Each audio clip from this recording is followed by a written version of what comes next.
Hello बच्चों, कैसे हो। मैं आपका विषय अध्यापक डी.के. गौतम आज आपके सामने शिक्षा निदेशालय दिल्ली की वर्कशीट नंबर 80 दिनांक 6/10/2020 को लेकर आया हूँ। प्यारे बच्चों, आज का टॉपिक है प्रदूषण, जिसको अंग्रेजी भाषा में पॉल्यूशन कहा जाता है। पर्यावरण में हानिकारक पदार्थों का मिल जाना प्रदूषण कहलाता है। बेटा, जिस पर्यावरण में हम लोग रहते हैं उसे अंग्रेजी भाषा में एनवायरनमेंट कहा जाता है, और जब इस एनवायरनमेंट में हानिकारक पदार्थ जो हमारे लिए अच्छे नहीं हैं वो मिल जाते हैं, तब हमारा पर्यावरण एकदम असुरक्षित और हानिकारक हो जाता है।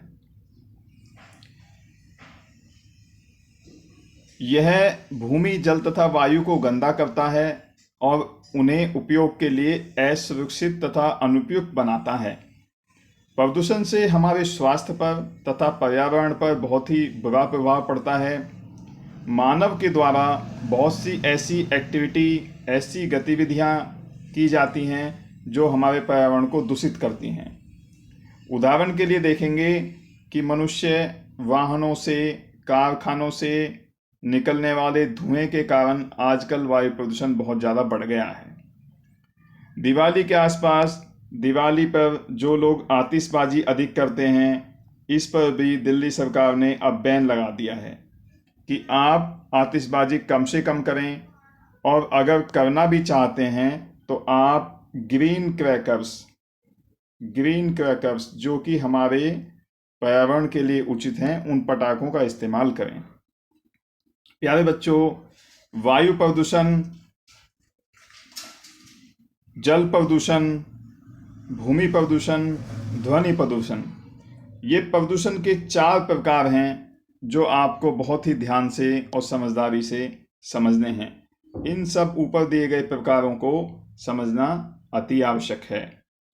तो प्यारे बच्चों, नीचे प्रश्नों के उत्तर देने के लिए आप पहले चित्रों पर ध्यान दीजिए। देखो, पहले वाला जो चित्र दिया गया है, पहले वाले पिक्चर में आप देख रहे हैं, इस वाली पिक्चर में, कि कारखानों से धुआं निकल रहा है, वाहनों से धुआं निकल रहा है, जो कि एक वायु प्रदूषण का उदाहरण है।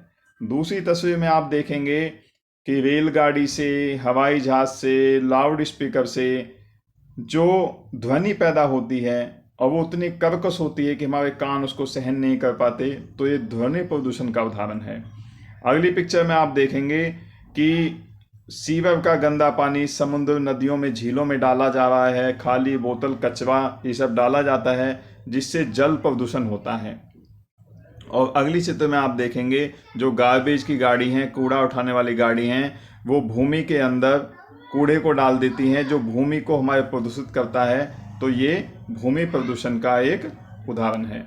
तो प्यारे बच्चों, ये आपने पहले प्रश्न के उत्तर मैंने आपको बनाए हैं, इसको आपको अपनी कॉपी में नोट करना है।